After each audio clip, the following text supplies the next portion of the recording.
Hello everyone, की for learning science में आपका स्वागत है। और इस वीडियो में जो हम क्वेश्चन देख रहे हैं वो है डिफाइन एटम एंड मॉलिक्यूल। तो यहाँ एटम और मॉलिक्यूल को हम डिफाइन करेंगे, उनकी कुछ प्रॉपर्टीज भी देखेंगे।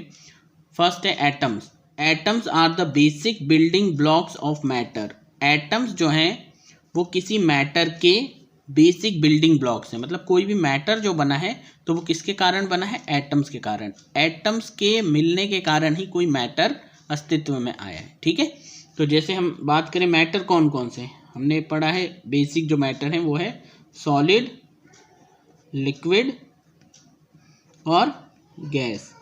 तो अगर सॉलिड देखें, सॉलिड किससे बने हुए हैं? पार्टिकल से। जब कोई चीज़ पास पास पार्टिकल्स हैं तो उसने सॉलिड बना लिया है। अगर यही मॉलिक्यूल कुछ दूर हो जाते हैं तो ये बहने का गुण आ जाता है इसमें, और जिस बर्तन में रखे जाते हैं उसका शेप ले लेते हैं, तब ये लिक्विड कहलाते हैं। और जब ये बहुत ही ज़्यादा दूर हो जाते हैं तो ये गैस कहलाते हैं। लेकिन अल्टीमेटली बने किससे हैं? सब एटम से बने हुए हैं। ये सब एटम है। यही एटम जो है, यही पार्टिकल पास पास आ रहे हैं, सॉलिड बन जा रहे हैं। यही पार्टिकल दूर दूर जा रहे हैं, लिक्विड बन जा रहे हैं, और दूर चले जा रहे हैं तो गैस बन जा रहे हैं। तो जो बेसिक बिल्डिंग ब्लॉक है किसी भी मैटर का वो कौन है? एटम ही होता है। ठीक है, इवन हम भी किससे बने हुए हैं? सब एटम से ही बने हुए हैं। ठीक, फिर they are the smallest units of an element that retain the properties of that element. मतलब ये कह रहे हैं किसी भी एलिमेंट, कोई भी एलिमेंट जो है, एलिमेंट कई हैं जैसे कि आयरन है ना, हाइड्रोजन, हीलियम, ये सब एलिमेंट है। तो ये एलिमेंट जो हैं तो इनकी सबसे छोटी यूनिट जो है वो कौन है? एटम। मतलब Fe हम बात करते हैं तो इसमें छोटे छोटे छोटे छोटे सारे किसके? आयरन के एटम होंगे। सबकी प्रॉपर्टी एक समान होगी। ठीक है, सब ये जैसे हम इनकी बात कर रहे हैं कि Fe की, लोहे की अपनी प्रॉपर्टी है, हाइड्रोजन की अपनी प्रॉपर्टी है। तो किसके कारण है? क्योंकि इनके हर एक एटम की वो प्रॉपर्टी होती है। ठीक है, तो एटम की जो प्रॉपर्टी होती है उसी के कारण पूरे की पूरे उनकी एलिमेंट की प्रॉपर्टीज होती है। ठीक, नेक्स्ट है each element is made up of unique atom characterized by specific number of proton, neutrons and electron. कोई सा भी जो एलिमेंट है वो क्या है? किसी यूनिक एटम से बना हुआ है। मतलब यूनिक एटम से।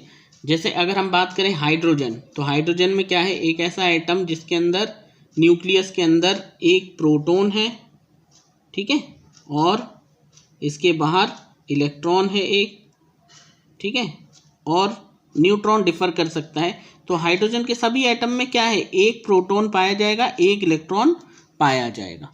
ठीक है, सभी। तो ये यूनिक हो गए। मतलब अब अगर हाइड्रोजन में एक प्रोटॉन है और एक इलेक्ट्रॉन है तो फिर कोई और दुनिया के किसी और एलिमेंट में ऐसा नहीं होगा। जैसे इसका अगला है हीलियम, तो उसके अंदर क्या होता है कि इसके प्रोटॉन जो है वो 2 हैं और इलेक्ट्रॉन भी कितने हैं? 2 हैं। तो अब ये डिफर कर रहा है। हाइड्रोजन में एक प्रोटॉन होगा तो हीलियम में 2 प्रोटॉन है। इसके आगे और कोई, हम आयरन की बात करें तो उसमें ये डिफर करेंगे। तो इस तरह से क्या है कि जो एलिमेंट होते हैं उनमें यूनिक एटम्स होते हैं। ठीक है, मतलब वो मिलते जुलते नहीं है। जो एलिमेंट एक का जो एटम होता है वो दूसरे से कभी मैच नहीं करेगा। सेम एलिमेंट के सेम एटम्स होंगे और अलग अलग एलिमेंट्स के अलग अलग एटम्स होंगे। ठीक है, तो उसके स्पेसिफिक प्रोटॉन्स, न्यूट्रॉन और इलेक्ट्रॉन होंगे। ठीक है, और ये तो हमें पता ही है कि प्रोटॉन, जो न्यूक्लियस होता है उसके अंदर क्या क्या होते हैं? न्यूट्रॉन होते हैं, प्रोटॉन होते हैं, और बाहर जो है वो इलेक्ट्रॉन चक्कर लगा रहे होते हैं। फिर है atoms consist of nucleus containing proton and neutron surrounded by electron orbiting the nucleus. ये तो मैंने अब भी बता दिया कि एक जो एटम है उसके अंदर न्यूक्लियस है, उसके चारों ओर इलेक्ट्रॉन चक्कर लगा रहे हैं, और जहाँ न्यूक्लियस है, न्यूक्लियस के अंदर प्रोटॉन और न्यूट्रॉन होते हैं।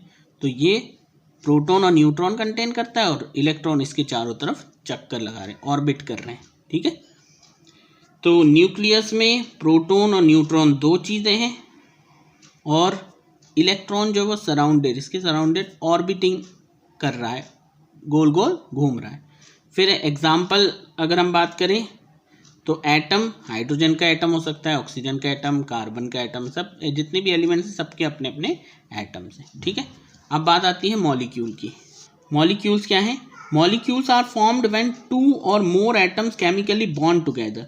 जबकि एक एटम ये है, दूसरा ये और एटम है, ये आपस में क्या करते हैं? बॉन्डिंग कर लेते हैं केमिकली, यानी केमिकली कुछ बॉन्ड बना लेते हैं, जुड़ जाते हैं आपस में, और एक नए जो भी चीज़ बनती है ये मिलकर के तो बनते हैं, लेकिन उसकी जो कैरेक्टर है वो बिल्कुल न्यू होता है, न्यू कैरेक्टर हो जाता है। तब हम क्या कहते हैं? ऐसे बने हुए चीज़ को हम क्या कहते हैं? मॉलिक्यूल कहते हैं। जैसे हम बात करें एक हाइड्रोजन, एक और हाइड्रोजन और एक ऑक्सीजन, ये तीनों आपस में मिल गए और क्या बना लिया H2O बना लिया। तो अब हाइड्रोजन ऑक्सीजन ये गैस है, जबकि H2O जो है वो लिक्विड है। तो इस तरह से ये क्या है? केमिकली कंबाइन हो गए और ये क्या है? स्टेबल बनाते हैं मॉलिक्यूल जो भी बनाते हैं, ठीक है। तो इस तरह से बने हुए केमिकली बॉन्ड से बनाए गए दो या दो से अधिक एटम का जो क्या होता है? कॉम्बिनेशन है, वो क्या कहलाता है? मॉलिक्यूल कहलाता है। फिर नेक्स्ट है, they represents the smallest unit of a compound that retains the chemical property of those compound. अब बात करते हैं कि जब ऐसा कुछ बनता है तो जैसे ये H2O बन गया तो ये एक स्मॉलेस्ट यूनिट हो जाएगी, स्मॉलेस्ट यूनिट, ठीक है ना, किसकी? किसी कंपाउंड की। अब ये एक नया कंपाउंड बन गया, ठीक है, और ये सबसे छोटा है। अब और ज़्यादा मतलब अगर और हाइड्रोजन होंगे, जैसे हम ये कहें कि hydrogen hydrogen hydrogen hydrogen hydrogen और यहाँ ऑक्सीजन ऑक्सीजन ऑक्सीजन ऑक्सीजन, ऐसे, तो ये दो ऑक्सीजन और ये एक मिलकर के क्या बन रहा है? H2O बन रहा है, ठीक है। फिर दो हाइड्रोजन और फिर एक ऑक्सीजन मिलकर के फिर H2O बन रहा है। तो ये एक स्मॉलेस्ट यूनिट है, यही एक यूनिट है, ये इसकी दूसरी यूनिट है, ठीक है। और ये आपस में, अब अगर हम इन दोनों को एक साथ लिखना चाहते हैं तो हम 2H2O लिखेंगे, लेकिन ये H2O जो है वो तो इसकी एक यूनिट ही कहलाएगा, ठीक है।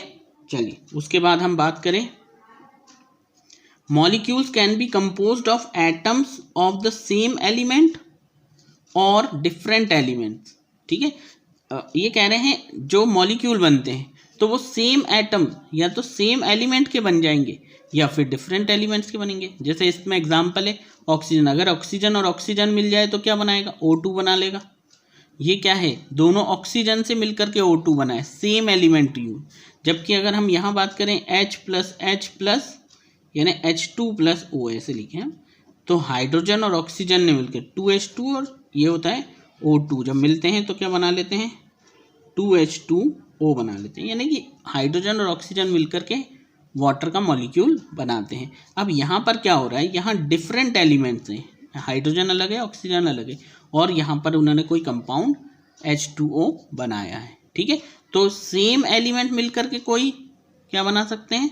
कंपाउंड बना सकते हैं, और डिफरेंट एलिमेंट्स मिलकर के भी कुछ बना सकते हैं, ठीक है। फिर है next, chemical bonds such as covalent bond, ionic bonds, metallic bond hold atoms together in a molecule. कह रहे हैं केमिकल बॉन्ड्स, अब बहुत तरह के केमिकल बॉन्ड्स हैं, कोवेलेंट बॉन्ड जिससे शेयरिंग बॉन्ड है, आयनिक बॉन्ड, मेटेलिक बॉन्ड्स हैं, जो कि क्या करते हैं? ये एटम को आपस में जोड़ते हैं। ये एक एटम है, ये दूसरा एटम है, अब ये आपस में कोई किसी फोर्स से, किसी एक क्या है? फोर्स लगा रहे हैं एक दूसरे को खींचने के लिए, ठीक है। तो ये क्या कर रहे हैं? इस तरह से एक दूसरे को अपने पास रखने की कोशिश कर रहे हैं, तो होल्ड कर रहे हैं एटम्स को एक दूसरे के साथ, और क्या बना रहे हैं? मॉलिक्यूल।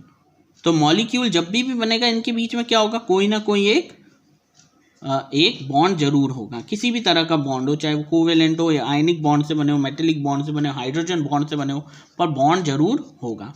फिर है next, molecules have distinct property that are different from the properties of their constituent element.